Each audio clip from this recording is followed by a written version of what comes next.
ubuzima bwanyigishiye kwihangana no kwizera. Hari ibihe byo kurira no guceceka, ariko wanyeretse ko ejo ari heza. Si nguvu zangu, ni wewe Bwana, unaniongoza hata nisipojua njia. Iyo nitegereje ibyo ukoze, ndasanga uri Imana y'ubwenge n'impuhwe. Ndagushima Mana yanje, uri mwiza cyane, uri mwiza cyane. N'ubuzima bwanje wabuhinduye. ndagushima Mana, nakushukuru Bwana, ndagushima Mana yanje.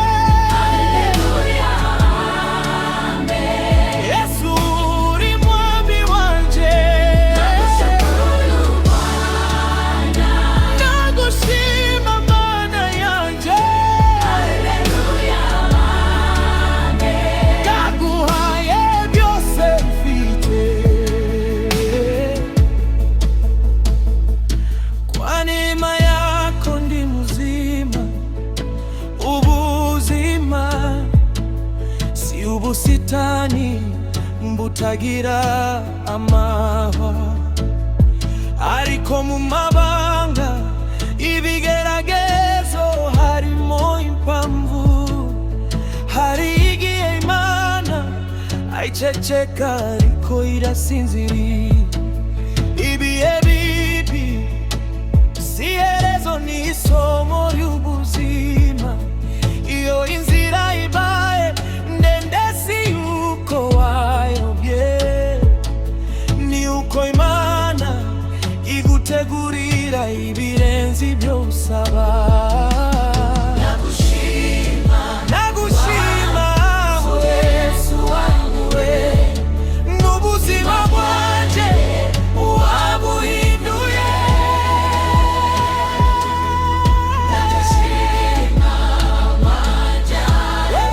Wabuhinduye.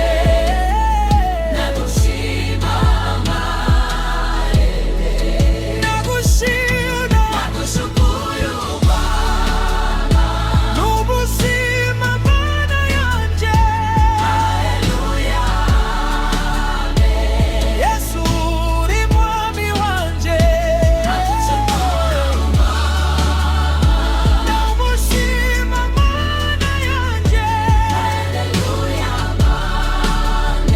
Ndaguhaye byose mfite.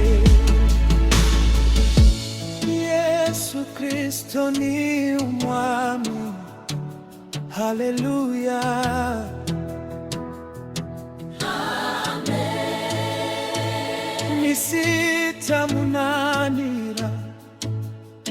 Munanira nakupenda sana Mungu. Yesu Kristo ni umwami, haleluya.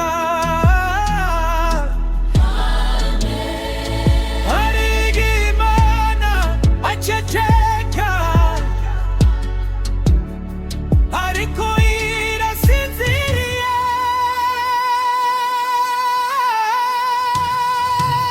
Nakushukuru Bwana, Ndagushima